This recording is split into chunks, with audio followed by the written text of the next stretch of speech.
Bon, alors maintenant, on va calculer réellement les pertes de charge dans le tuyau lisse. Alors là, c'est vraiment facile. Tu as la fameuse relation de Colebrook machin chouette dans lequel tu as lambda et la rugosité. Alors tu vois, j'ai mis des termes en rouge. Les termes en rouge, c'est ceux que tu dois mettre uniquement quand il y a un tuyau lisse. Si le tuyau est rugueux, tu retires les termes rouges et t'obtiens la solution. Mais tu sais aussi que la relation globale de Colebrook, elle est valable dans tous les cas. Donc, on peut mettre le terme lisse dans le cas rugueux. Si c'est bien rugueux, ça va rien changer. Donc, qu'est-ce que tu fais? Tu fais quelques petites itérations avec la première relation. Tu vois, cette relation-là? Ça, tu prends cette relation-là. Pilou, pilou, pilou, pilou.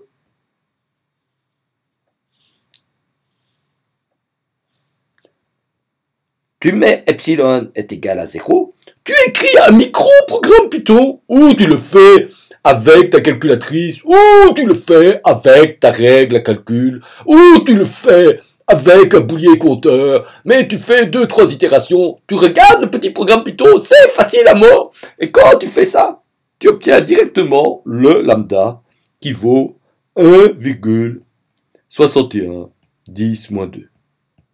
Et donc tu vois que calculer les pertes de charge dans un tuyau lisse, c'est appliquer une formule. N'importe qui peut faire ça. Après, si tu veux avoir le transfert de chaleur, tu as le lambda. Ici. Tu le mets dans la formule numéro 2. Ici. Ouh, compliqué, compliqué, compliqué, compliqué, compliqué. Tu vois, les écoulements turbulents, c'est extrêmement simple. Tu prends la formule numéro 2, voilà. Et de cette formule numéro 2, là, c'est une formule explicite, il ne faut même pas faire d'itération. Tu obtiens que le Stanton, pilou, pilou, pilou, c'est 2,31 10 exposant moins 3. Si tu veux le Nucel, au podcast précédent, à l'épisode précédent, je t'avais montré que le Nucel, c'était le Stanton fois le Reynolds Prandtl Massachusetts, hein, et donc tu obtiens le Nucel dedans. Si tu veux connaître le gradient de pression, tu prends le lambda et tu recalcules le gradient de pression dimensionnel en prenant le ρ, le um, etc. Et donc tu trouves que nous avons un gradient de pression de 0,4 bar. Oui, parce que les bars, ça parle plus, hein. Et on peut calculer le transfert de chaleur et tu vois que tu as une valeur extrêmement intéressante. Alors si tu as un tuyau rugueux, ben, tu calcules la même chose, mais maintenant tu prends un epsilon ici qui est égal, alors là je me souviens que je crois que l'epsilon il valait 5 mm, je dois vérifier dans l'énoncé, on va vérifier ça dans l'énoncé, je pense qu'il vaut, ouais, 1/2 mm, 1/2 mm, voilà, tu mets ça dans la formule numéro 1 et tu trouves que le lambda est égal à 3,82 10 exposant moins 2, et donc tu vois que le tuyau rugueux, c'est plus dur de faire avancer le fluide dans du rugueux. Et puis tu prends la deuxième formule à partir du rugueux, mais comme tu es dans le rugueux, il faut plus que tu aies compte du terme rouge, donc tu calcules que le Stanton est simplement égal maintenant à lambda sur 8, et tu obtiens pilou pilou pilou que ça vaut 4,78 10 exposant moins 3. Alors tu peux aussi calculer la valeur de epsilon plus. Et si tu calcules la valeur de epsilon plus, tu vas trouver 115.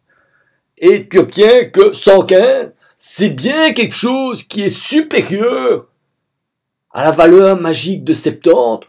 Donc, les aspérités, les rugosités sont bien plus grandes que la sous-couche laminaire et même que la zone transitoire, les zones 1 et 2 de Grégoire, tu te souviens ça? Ça, c'est la zone 1. Ça, c'est la zone 2. Et donc, on a, hein, le mur, il est ici. Voilà. Et donc, il y a des broches dans le mur, comme ça, mais grands, hein, ils vont jusque là. Il y a des trucs comme ça. Donc ça, c'est le mur. Voilà. Il est pas lisse. Il est plein de brôles comme ça. Et donc, vous voyez, il est grand. Évidemment, c'est dans le truc. Donc voilà le mur. Hein, donc ici, c'est les aspérités du mur. Hein, le défaut, les rugosités, tout ça. Ok? Et donc, on a calculé. Alors, on a demandé aussi, et qu'est-ce qui se passerait si on faisait un tuyau virtuellement non turbulent? Donc, un laminaire virtuel. Ok? Alors, qu'est-ce que tu ferais si tu avais ça? Ben alors, à ce moment-là, tu fais les formules qu'on a vues tout au début, à la séance numéro 1. Lambda est égal à 64 sur Reynolds, et tu vas obtenir que ça vaut 3,84, 10 exposant moins 4. Alors, il faut calculer le Stanton. Alors, le Stanton, tu peux faire plein de choses. On peut utiliser l'analogie de Reynolds, on peut utiliser plein de trucs différents. Mais fondamentalement, si on utilise l'analogie de Reynolds, on va obtenir 6 exposants 0,7, 10 exposant moins 5, ce qui nous donne un Nusselt d'approximativement égal à 7,12. Mais on peut aussi voir les solutions qu'on avait calculées en transfert de chaleur établi. Et en transfert de chaleur établi, on avait trouvé des valeurs en fonction qu'on disait que la température était constante ou d'autres qui allaient de 9,6 à 3,66. Il y en a encore d'autres. Et donc, on voit que le Nusselt est beaucoup plus. Alors, un petit résumé de tout ce qu'on a fait. Nous avons vu. Le petit résumé. Le résumé, allez, summary. Voilà. Le petit résumé de ce qu'on a obtenu. Si c'est turbulent, rugueux. Si c'est turbulent, lisse. Et si c'est laminaire. Alors, le lambda et le nu. Alors, le lambda, quand c'est rugueux, c'est 4 10 exposants moins 2, approximativement. Quand c'est lisse, c'est 2 10 exposants moins 2. Et quand c'est laminaire, c'est 4 10 exposants moins 4. Et le Nusselt, ici, c'est approximativement 561. Là, c'est approximativement 271. Et là, c'est approximativement entre 3 et 9. Qu'est-ce que tu vois? Ben, si on a un grand transfert de chaleur, il faut aussi un grand perte de charge. C'est comme dirait mon ami Grégoire. Hein? Grégoire, l'homme qui sait tout.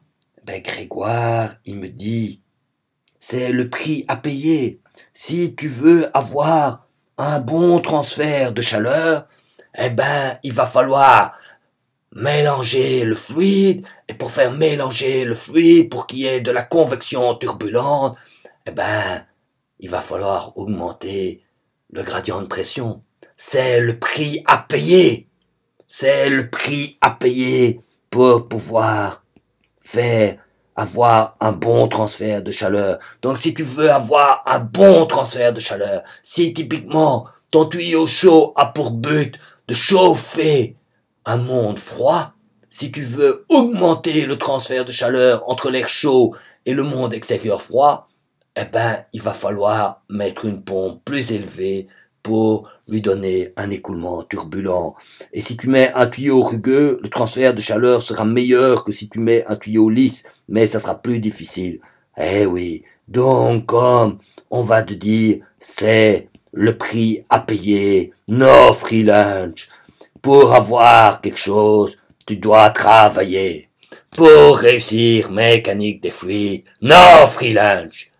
Il faut écouter tous les podcasts et tout étudier si tu veux pouvoir réussir cette matière ô combien complexe.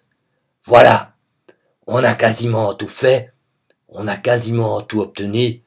C'est la fin de ce troisième épisode de la saga de calcul des paires de charges dans un tuyau.